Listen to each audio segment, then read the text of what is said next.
नमस्कार दोस्तों, स्वागत है आप सभी का आर्यम्स एकेडमी के यूट्यूब प्लेटफॉर्म पर। आज के इस क्लास में पर्यावरण के क्वेश्चन होंगे जो सीटेट के लेवल से बहुत इंपॉर्टेंट क्लास है। वीडियो को पूरा देखिएगा, स्किप मत करिएगा सभी लोग। चैनल को सभी लोग सब्सक्राइब करिएगा।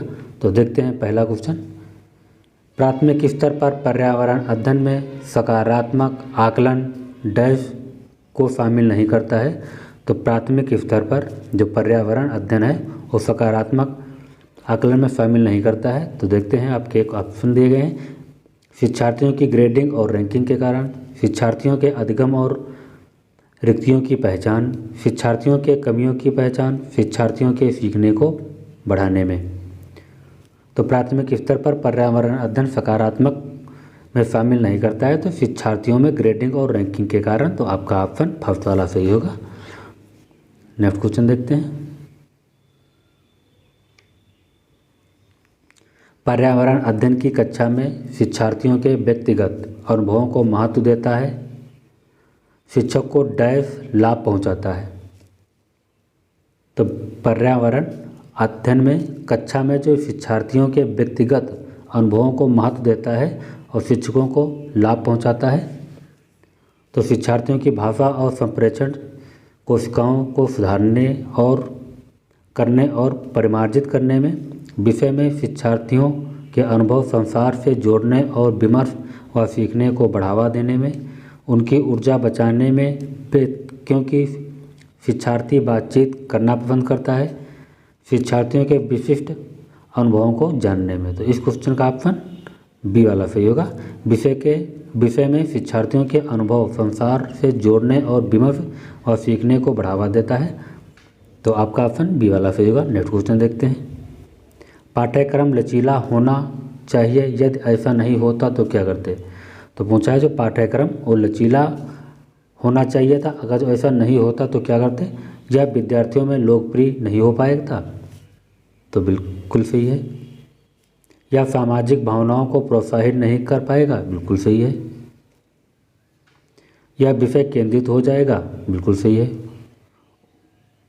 उसे अलग अलग व्यक्तिगत वाले विद्यार्थियों का विकास नहीं हो पाएगा।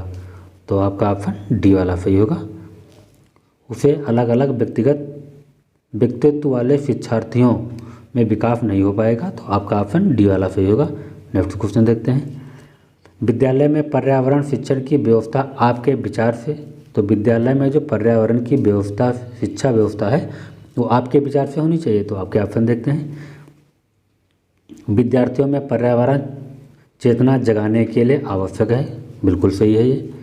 विद्यार्थियों पर अतिरिक्त बोझ बढ़ाना चाहिए। बिल्कुल गलत है। बोझ नहीं बढ़ाना चाहिए विद्यार्थियों पर। उनके मनोरंजन का साधन है। बिल्कुल गलत है। पर्यावरण मनोरंजन का साधन नहीं है। शिक्षार्थियों को कार्य देना चाहिए। शिक्षकों को कार्य देना चाहिए। तो बिल्कुल सही है। गलत है। तो आपका ऑप्शन फर्स्ट वाला सही होगा।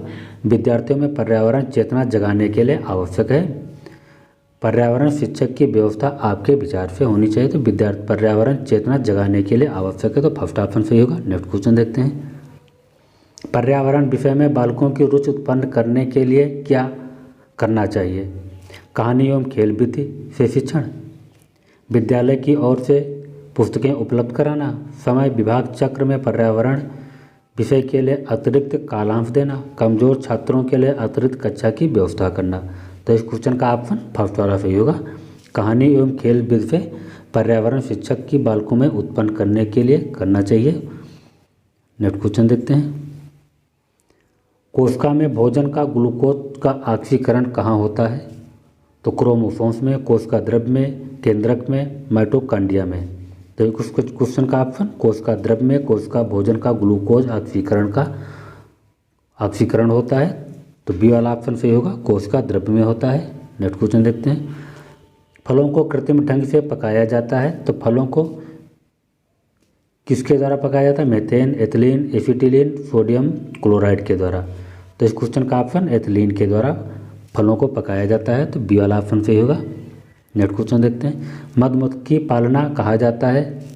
एपीकल्चर को, पिसीकल्चर को, सिल्पीकल्चर को, हॉर्टिकल्चर को।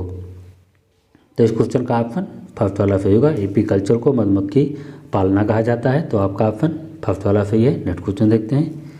किस पौधे के फलों को भूमि के नीचे से पाया जाता है? तो कौन से ऐसे पौधे जो फलों हैं जो भूमि के नीचे पाए जाते हैं? आलू, गाजर, मूंगफली, प्याज। तो इस क्वेश्चन का ऑप्शन बी वाला सही होगा। मूंगफली भूमि के नीचे से पाई जाती हैं, तो सी वाला ऑप्शन सही है। नेक्स्ट क्वेश्चन देखते हैं। सहसंबंध चक्राकार उपागम और इकाई उपागम निम्नलिखित विषयों में से किस विषय के पाठ्यक्रम पर आधार नहीं है? सामाजिक अध्ययन पर, विज्ञान पर, गणित पर, उपयुक्त में से कोई नहीं।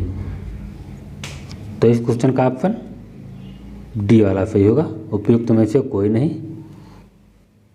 नेक्स्ट क्वेश्चन देखते हैं। स्कूली शिक्षा में पर्यावरण शिक्षा का मुख्य उद्देश्य है, तो स्कूली शिक्षा में पर्यावरण का क्या मुख्य होना चाहिए? पर्यावरण के बारे में जानकारी एवं कुशलता विकसित करना चाहिए, पर्यावरण प्रदूषण रोकना चाहिए, पर्यावरण के संकट को पहचानना, पर्यावरण तकनीकी का विकास। तो इस क्वेश्चन का ऑप्शन फर्स्ट वाला सही होगा। पर्यावरण के बारे में जानकारी एवं कुशलता विकसित करना चाहिए। स्कूली शिक्षा में पर्यावरण का मुख्य यही उद्देश्य है। नेक्स्ट क्वेश्चन देखते हैं। आपको किस प्रकार का कक्षा वातावरण पसंद है? तो पूछा गया कि आपको किस प्रकार का कक्षा का वातावरण होना चाहिए? शांत एवं एकाग्र कक्षा होना चाहिए, अति विशिष्ट कक्षा जहां विद्यार्थी कहे जाने पर ही बोलते हैं, शिक्षक द्वारा निर्धारित नियमों का पालन करने वाली कक्षा होना है, अतः अंतः क्रियाशील एवं स्व अनुशासित कक्षा होना ही चाहिए। तो आपका ऑप्शन डी वाला सही होगा। शांत एवं अगाध कक्षा नहीं होना चाहिए, विद्यार्थियों को बोलने कहे जाने पर बोलने के लिए, तो ये भी ऑप्शन गलत है, ये भी गलत है। शिक्षार्थियों द्वारा निर्धारित नियमों का पालन करने वाली कक्षा होनी चाहिए, तो ये भी गलत है। तो आपका ऑप्शन डी वाला सही होगा। अंतः क्रियाशील एवं स्व अनुशासित कक्षा होना चाहिए। नेक्स्ट क्वेश्चन देखते हैं। किसके नेतृत्व में चिपको आंदोलन पर बल दिया गया था? तो किसके नेतृत्व में? तो सुंदरलाल बहुगुणा के कारण चिपको आंदोलन पर बल दिया गया था। नेक्स्ट क्वेश्चन देखते हैं। कक्षा कक्ष में वन्य जीव प्रकरण को पढ़ाते समय शिक्षक के लिए डैश सबसे उपयुक्त शिक्षण सहायक सामग्री है? तो चित्र के कारण सबसे सहायक सामग्री है शिक्षक के लिए, तो बी वाला ऑप्शन सही होगा। प्रकाश रासायनिक ध्रुव कोहरे में कौन सी गैस आँखों और म्यूकस झिल्ली सूजन के लिए मुख्य प्रदूषक का काम करती है? तो ozone, nitrous oxide, sulphur dioxide, carbon dioxide. तो आपका ऑप्शन फर्स्ट वाला सही होगा। ओजोन के कारण प्रकाश रासायनिक ध्रुव कोहरे पर जो आँखों पर म्यूकस झिल्ली होती है उसका मुख्य प्रदूषक ओजोन होता है, तो फर्स्ट वाला ऑप्शन सही है। तो मैं क्लास को समाप्त करता हूँ। सभी लोग लाइक करिएगा, वीडियो को सभी लोग शेयर भी करिएगा, चैनल को सभी लोग सब्सक्राइब कर लीजिएगा, बेल आइकन जरूर प्रेस करें जिससे कि नोटिफिकेशन आप तक पहुँच सके। तो नमस्कार, अगले नेक्स्ट क्लास में मिलेंगे।